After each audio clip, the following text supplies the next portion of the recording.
რეკლამა დასრულებულია, მეგობრებო, ვაგრძელებთ დისკუსიას.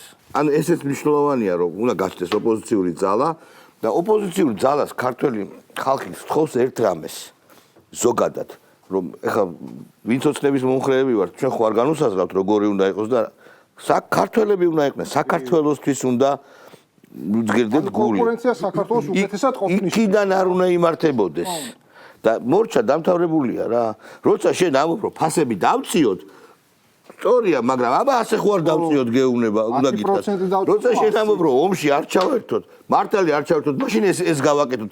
ანუ ფუნდამენტურ რაღაცებზე უნდა შეთანხმდეს ოპოზიცია, არ უნდა იყოს მტერი. აი, ორი რამ არის, ერთი არის ომი, რომელიც ეგზისტენციური ომი, რომელიც განაპირობებს დასასრული შედეგი, როგორ დარასკვლადდება, განაპირობებს ჩვენს მომავალს, არ ვიცი როდის დასრულდება. შეიძლება 6 თვეში დასრულდეს, ეგეთი განცდა მაქვს უბრალოდ რა. ხო, გააგრძელეთ ამ თემას. გეთახმები, პირველ რიგში ომის თემაზე ძალიან რთულია პროგნოზირება, იმიტომ რომ თუ არ ვცდები 17 დღეში თუ 18 დღეში ეს ომი გადააჭარბებს მეორე მსოფლიო ომი, ანუ დიდ სამამულო ომს. ჩვენ მონაწილეობდით, ანუ საბჭოთა კავშირის შემადგენლობაში ყოფი საქართველო. შესაბამისად, ეს ომი არის იმ მასშტაბის ომი, რომელიც არ ყოფილა, რავი, ბოლო 70 წელი მაინც. და აქედან გამომდინარე ძალიან რთულია პროგნოზების აკეთება, მაგრამ ამ ომმა მე ასე ცოტა პარადოქსალურ ამას ვიტყვი, საქართველოს შემთხვევაში ძალიან პოზიტიური მხარეც მოდი ცინიზმი. იმიტომ რომ ჩვენ ბევრ რამე აღმოვაჩინეთ. ჩვენ აღმოვაჩინეთ, რომ სუვერენიტეტის ნიშნობა. შეგვიძლია. ჩვენ აღმოვაჩინეთ, რომ ჩვენ სამწუხაროდ აპირებდნენ ჩვენს გამოყენებას, რავი, საზარბაზნე უნიჭო ხორცად, ხო? ხო ვიცით, რომ ჩვენ რასაც გთხოვდნენ, თან ეს არ იყო ის ნაწილი, რომ ჩვენ ვიომებდით და რაღაცა წარმატებულ შედეგებს დავდოთ. არა, რო პარტიზანები ხო პარტიზანულად იომეთ და იარაღს მოგაწოდეთ. ეს იყო რომ დავიწყებდით ომს, წავაგებდით და შემდეგ უკრაინა რო ომს მოიგებდა და მე მოგხედავდნენ ოდესმე რაღაც ეცნებოდნენ ზეგ ჩვენს გათასწულებას. მაგრამ პლუს ამას ჩვენ შალ რა იცი მე აი ეს თეზისი მინდა რომ ჩვენმა ხალხმა გავიგოთ რა ჩვენ ამ ომის შედეგად გამოირკვა რომ საქართველოს აქვს ძალიან სერიოზული ერთი ფაქტორი ეს არის მშვიდობა და ეს ჩვენ შეგვიძლია ამ მშვიდობით ვივაჭროთ ჩვენ ბოლო 4 წელიწადში ისეთი ეკონომიკური ზრდა გვაქვს რომელიცაც საქართველოს ისტორიაში ასე გადამული არ ქონია არასოდეს ანუ ეს ერთ-ერთი მიზეზი ისიც არის რომ უკრაინა რუსეთის ომის შედეგად საქართველოს აღმოჩნდა ის ადგილი რეგიონში, სადაც ბიზნეს და ყველა სტრუქტურებს შეუძლია განახორციელოს ინვესტიციები. საქართველოში ჩვენ გვყავს მთავრობა, რომელიც არის დემოკრატიული, მაგრამ ამავდროულად არის სამართლიანი და ეს ყველაზე კარგად სიამოვნებაში იციან იმ დასავლელმა ტიპებმაც, რომლებიც აქ ხო, რომელიც აქ განსხვავებენ, მაგრამ ახლა ბიზნესს ვერ მოატყუებ, რა ბიზნესმა ზუსტად იცის, სად უნდა ჩადოს ინვესტიცია. ეხლა რაც შეეხება ოპოზიციის თემას. ქართულ ოპოზიციას აქვს ასეთი არა, არსებულზე არა, ხო, არა, მე რაც გულისხმობ. ახალი ოპოზიცია, რომელიც შემოდის საქართველოში ასაკეთებს აბსოლუტურად სიტყვით იმეორებს იმას, რაც საკეთებდნენ ძველი ოპოზიცია. ხო, და მიდის სანაგო. შედეგად, ანუ თემა ტიპები ხო, ხაზარა, აი ანტირუსეული ლაპარაკი. ანუ ტიპები შემოდიან და იწყებენ მიხეილ სააკაშვილის დაწესებული დებილური თამაშის წესებით თამაშს რომელსაც შენ ვერ ითამაშებ. ანუ მიშას თამაში რო ითამაშო, მიშა უნდა იყო. სულ არა, იმიტომ რომ თან თავია რომ მიშა ვეღარ თამაშობს. მიშა ვეღარ თამაშობს. თვითონ მიშა ვეღარ თამაშობს, მაგრამ შენ იწყებ თამაშს, რომელიც არ იცი წესები. როგორი იმიტომ რომ ნაცების თამაშები ეს არის რაღაც მათი ფსიქიატრული არანოიდალური პლუს სექტანტიზმი და არა და საქართველოში შენ ძალიან მართალი თქვი რა და სწორი თქვი რა რომ ეხლა უკვე გაჩნდა საზოგადოებაში მოთხოვნა რომ პოლიტიკა იყოს ორიენტირებული რაღაც კონკრეტულ თემებზე რა ანუ ხა მართლა ვამბობ რა რომ ხა აი ამ ფასების დის თემაზე რო უსმინე ხო შედი მე მინდოდა რა ანუ აი მართლა მინდოდა მომესმინა განსხვავებული პოზიციების სხვა ექსპერტებისგან რომ აი გავიგებდი რომ აი ერთი ამბობენ რომ ფულად საკეთო პოლიტიკა უნდა შეცვალოს ცენტრალურმა ბანკმა მეორე იტყოდა რომ არა აი დეგეგ უნდა შეამცნო მესამე იტყოდა რომ არა კაცო პირიქით აი ნუ არის მაღალი ფასები მაგრამ სამაგალოდ მაღალი ეკონომიკური ზრდა გვაქვს არა მაღალი ფასები კაია, მაღალი ფასები ის არის, აი მთავრობას უნდა ერთი მაღაზია იყოს მარტო ერთ უბანში ბიზნესმენებს ატერორებს. ბიზნესმენებს ატერორებს, აი ხლა რაღაც სიგიჟეები, რომელიც ანუ აი ხო ხვდებით რა, ანუ ეს არის ის რომ ხვდები რა. ეს არის ის რის გამოც ოპოზიციას შანსი როგორ ამას არა ახალზე ვაბა. ხო, საერთაშორისო თვალსაზრისით ოპტიმისტი არა ვარ სამწუხაროდ. გაგრძელდება. ხო, იცით რა არის, აი თუ სოფლიო ისტორიას აიღებთ, მრავალ პოლუციანი სამყაროები ცოტა ხანი არსებობენ. როგორც წესი არსებობს ორპოლუციანი სამყარო რა. ეგეთები იყო კი რაღაცა ევროპაში, მაგრამ საბოლოოდ ჩამოყალიბდა ევროპაში ბრიტანეთი და საფრანგეთი, მერე ბრიტანეთი და გერმანია და ნუ ორპოლუციანი სისტემა უფრო ხანგრძლივი არის კაცობრიობის ისტორიაში, ვიდრე მრავალპოლუციანი სისტემა. ესეა. და დღეს ჩვენ ვართ აი ამ მრავალპოლუციან სისტემაში და ეს ალბათ სადღაც ესენი ვერ შეძლება ფუნდამენტური შეთანხმების დადებას. ამიტომ მე არ მჯერა რომ რაღაცა ესეთი სოფლიო წესრიგი დამყარდება, რაც მეორე სოფლიო ომის შემდეგ ვერ დამყარდება, იმიტომ რომ აქ ძალიან ბევრი კონკურენტი არის, ძალიან ბევრი ამბიცია არის და ძალიან ბევრი თავი არის და ყველა აი წარმოვიდგინოთ, თუნდაც რომ შეთანხმდეს პუტინი და ტრამპი, მაგალითად ვენესუელაზე. ჩინეთი შეთანხმდება ამაზე, არ დაეხმარება, არ ლათინურ ამერიკას დათმობს.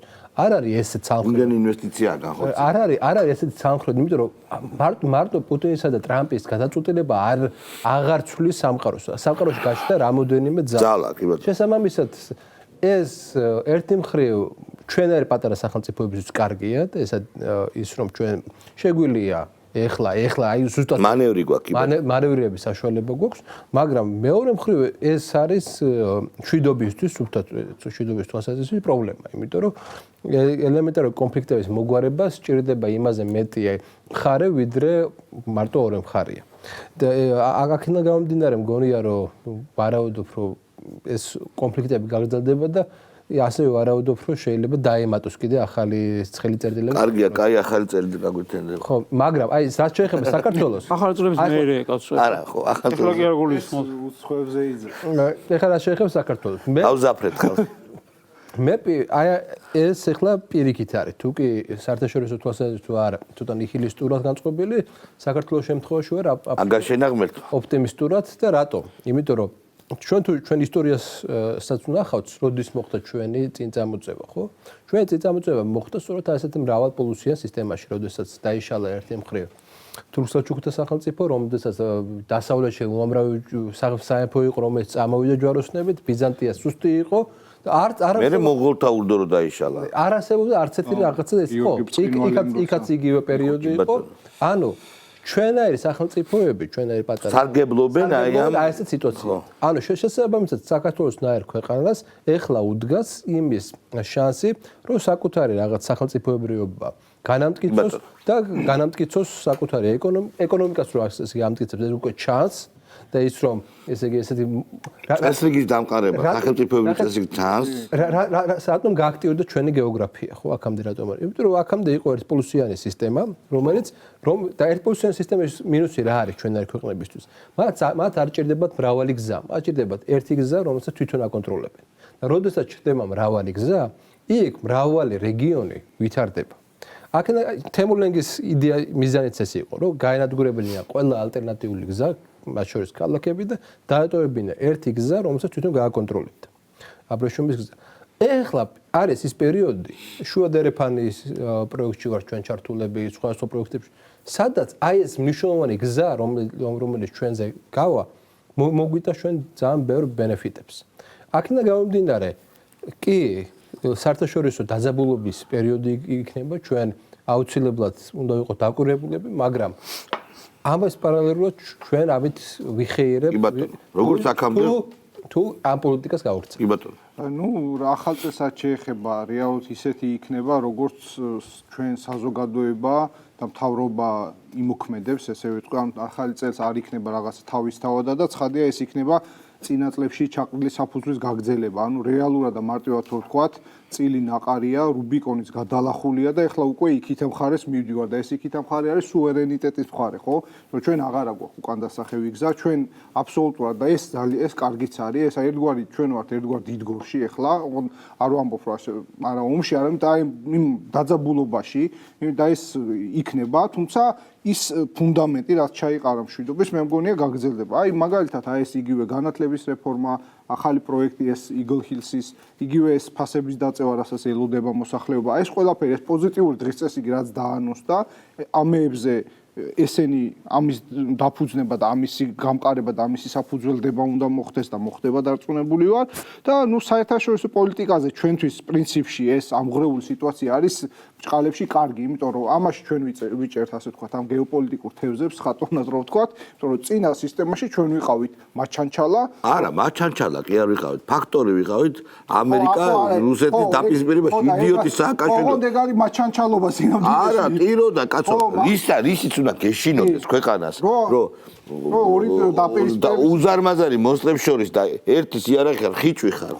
ის რა ცუდიაო რომ ჩვენ ანუ ის ფუნქცია იყო რომ ჩვენ შევიცვალეთ ამერიკას ეწირა საქართველოს ხიჭვა და დაწვებოდა. ჩვენ შევიცვალეთ ფუნქცია, ანუ რეალურად ეხლა ეს კიდე ხატოვნად რო ვთქვათ, ასე ვთქვათ, გზა, ანუ როგორც ესე იგი ლიანდაგზე მოვატრიალთ, ეს მოტრიალებულია გზა, სწორი გზა და ეხლა უბრალოდ ამ გზაზე სიარული იქნება, გამოწვევები იქნება და ასე შემდეგ. სოფლიოში არაფერი არ შეცვლილა, მხოლოდ და მხოლოდ ეპოქა იცვლება საუკუნეში ერთხელ და ტექნოლოგიები განვითარდება. უფრო სწრაფად უკვე დასწრაფდა. დანარჩენი ჩვენი ბედი და იღბალზე რო ლაპარაკობდი შალვა, ანუ გეოგრაფიული მდებარეობა, როდესაც განისაზღვრა საქართველოსი და მოგცა იქ დაიწერა ჩვენი ისტორია. საერთოდ არაფერი არ შეცვლილა. თუ ვიცით რა ხდებოდა მე-17 საუკუნეში და რატომ აგერ გზებზე ლაპარაკობდით, თემურლენგის რო ვიხსენებ თანამედროვე ევროპაში, სადაც მაგალითად დღესაც ხდება ევროკავშირის მხრიდან იგივე მცდელობები არ არის, უბრალოდ ის სხვა მეთოდებით იბრძოდა, იმიტომ რომ ის შუა საუკუნეები იყო, სხვა ეპოქა იყო, მანამდე და ასე შემდეგ. დღეს სხვა ეპოქაა და სხვა მეთოდებით იბრძვიან, თორემ მიზნები და ამოცანები არის სრულიად ერთი და იგივე. არც მაშინ არავის არ ედარდებოდა ქართველი ერის ბედი და იღბალი, არც დღეს არავის არ ედარდება. ნუ პოლიტიკაში რომ მეგობრები არ არიან, კიდევ ერთხელ დადასტურდა სიტყვა დასავლეთი რომ დაიშალა. ანუ დასავლელი მეგობრები იყვნენ როგორც თქვათ ევროკავშირის ქვეყნები, ასევე შეერთებული შტატები. დღეს შეერთებული შტატები და ეს ევროკავშირი არიან როგორც ხადამგელი. ხო? პირდაპირ იბრძვიან ერთმანეთის წინააღმდეგ. ცდილობენ რომ ერთმანეთის დაასუსტონ. რა თქმა უნდა, ანუ დღეს ეხლა ხო უყურებ, ხო ეხლა მაინც უნდა მიხვდე, აი საქართველოს მაგალითზე თუ ვერ ისწავლე. ეხლა ხო მაინც უნდა მიხვდე ჩვეულებრივი ადამიანი, რომ თურმე ნახე ეს ხალხი რო ლაპარაკობს, რომ მუდმივი მეგობრები არ არსებობენ, არც მეგობრები არ არსებობენ პოლიტიკაში, ინტერესებია. ნახე გაჩნდა თუ არა ინტერესები სხვადასხვა ამერიკის შეერთებულ შტატებსა და ევროპას შორის, ეგრევე ერთმანეთს დაუწყეს ტრობა. ჯერ სად არის? ჯერ ეხლა ეს წელი, ის წელი ნახეთ რა იქნება, ანუ ჩვენ ვუყურებთ ევროკავშირის დაშლის პროცესს და ამას ტრამპის ბოლო ვადამდე აი სერიოზული ძრები იქნება თუ დაშლილი არ იქნება, უკვე დაქანებული იქნება დასაშლელად, რომელსაც ვერაფერი ვეღარ გააჩერებს. თუ მათ თვითონ არ მიხვდნენ და ზნე არ შეიცვალეს და ფილოსოფია არ შეცვალეს, არ გადაარჩინეს ევროკავშირი. ასე რომ ჩვენ ძალიან კარგად ეს ყველაფერი საზოგადოებამ და მთავრობამ უცბად სწორად აღიქვა და გადავიდა, ანუ შექმნა ჰაბი როგორც სამხრეთ კავკასიაში, ისე ცენტრალურ აზიაში. ცენტრალური აზიისთვისაც და სამხრეთ კავკასიისთვისაც საქართველო არის ეკონომიკის სწრაფად განვითარების, მე არ ვამბობ რომ იმ თქვათ რაღაცა სასწაულად ძლიერი ეკონომიკა აქვს, სწრაფად ვითარდება, ყველაზე სწრაფად და მშვიდობის. მშვიდობა რო არის და ეკონომიკა რო ვითარდება, ეს ერთმანეთზე არის მიმულები. რო არ იყოს მშვიდობა ჩვენ ქვეყანაში, მაგალითად არ შემოვიდოდნენ ისეთი დიდი ბიზნესები, რომლებიც შესაბამისად ხელს უწყობენ, ტურიზმი სერიოზულად უწყობს ხელს და ასე შემდეგ. ანუ ჩვენ იმითი კი არ მოვითებეთ ხელი რომ უკრაინაში ომია. არა, ჩვენი გონიერება ჩვენთან რომ მშვიდობაა, იმითით მოხდა. რა თქმა უნდა. ეგ არის. ანუ დავჯექით, დავფიქრდით 90-იანებში სხვებმა წაგვაკლეს რუსებთან ომში 2000 შესრულები დაუწყო. კი, რა თქმა უნდა, სხვების დახმარებით. შევუწყეთ ხელს. სხვების დახმარებით წაგვაკლეს, ანუ გულისხმობ ჩვენ წავედით ასე. ზომბები ვით. შენ წარმოიდგინე როგორ განვითარდებოდა. კი ბატონო, აი თან 2008-ის მერე თუნდაც 2008-ში ასევე ბრიყულად მოვიქეცით და მანტყალატი. რა თქმა უნდა 90-იანებში ეგრე იყო. ეხლაც 90-იანებში ხელისუფლება ეხლაც ადასტურებსო ჩვენი ბრიყული შეცდომების ბრალი იყო, ვიცოდით რომ რუსები ამას გვიზავდნენ, იმას გვიზავდნენ, მაგრამ რაღაცა სისულელე ჩაიდინეს მაშინაც. სისულელე რა ქვია, ამას დანაშაულებრივი საქციელი ქვია. 2008 წელს დანაშაულებრივი საქციელი ჩაიდინა ხელისუფლება. დღესაც ხო აღარ ჩავიდენთ ამ დანაშაულებრივ საქციელს, კაცო. ისეთი ბრიყები ხო აღარა ვართ რა. ამიტომ საზოგადოებამ ეს ყველაფერი როგორც ქართველებს გვეკადრებოდა, აღიქვა და საბოლოო ჯამში ერთხელ და სამუდამოდ მიიღო ბრძული გადაწყვეტილება. იმედია აღარასოდეს, რა თქმა უნდა ეს ესე გაგრძელდება. მომავალშიც ესე იქნება, კაცო. მე ახლა ფრინავი მანქანები რო გამოვა და რაღაც ერთი საუკუნის მერე, მაშინაც იგივე ჩვენს მიმართ მაინც იგივე მიზნები და ამოცანები ექნებათ. არ არსებობს ერთი საუკუნის მერეც ეგრე იქნება. ამიტომ საზოგადოებამ უნდა მიიღოს ბრძული გადაწყვეტილება, რომ არა საზოგადოება ხელისუფლება ვერ იმოქმედებდა ისე როგორც მოქმედებს და ქვეყანას აყვავების გზაზე ვერ დააყენებდა და რომ არა პირიქით რომ ყოფილიყო ერთმანეთთან აუცილებლად შეჯახება მოხდებოდა და აირეოდა ქვეყანა დაიღუპებოდა. ამიტომ მე დარწმუნებული ვარ ის ეხა ომი კიდევ რაღაცა გარკვეული პერიოდი გაგრძელდება, იმიტომ რომ დღეს ეს სიტყვა არ მინდა გამოიყენო, უპირატესობა აქვს იმას, რა ქვია, პუტის სტრატეგიულად უპირატესობა აქვს, აი ეს რო იტყვიან ხოლმე თეთრ ზის და ანუ რაც მეტი ხანი გაგრძელდება, მეტ ტერიტორიას დაიპყროს, მეტი სალაპარაკო იქნება და ასე არის ჩქარება, თავის იმ პირობებზე დადება, რასაც თავი. ევროპას იქეთ არის ჩქარება, პუტინს აქეთ არის ჩქარება, ყველაზე მეტად ეჩქარება. ხო, ყველაზე მეტად ეჩქარება შეერთებულ შტატებს, იმიტომ რომ აგერ ჩინეთი ყავს თავარი პრობლემა. ზელენსკის არის ჩქარება. ხო, და ასე შემდეგ, ანუ უამრავი პრობლემებია, ეს პრობლემები ვერ მოგვარდება მსოფლიოში, ვერც 2026-ში მოგვარდება და ვერც 56-ში. შესაბამისად, ჩვენ გავაგრძელებთ ისევ ჩვენი ქვეყნის აღორძინებას, ეკონომიკურ ზრდას და ამას მოყვება მომავალი თაობის და ასე შემდეგ განვითარება. ანუ დღის წესრიგი უნდა იყოს მხოლოდ და მხოლოდ მე ვისურვებდი შემდეგი წლიდან დღის წესრიგი იყოს მხოლოდ და მხოლოდ პოზიტიური.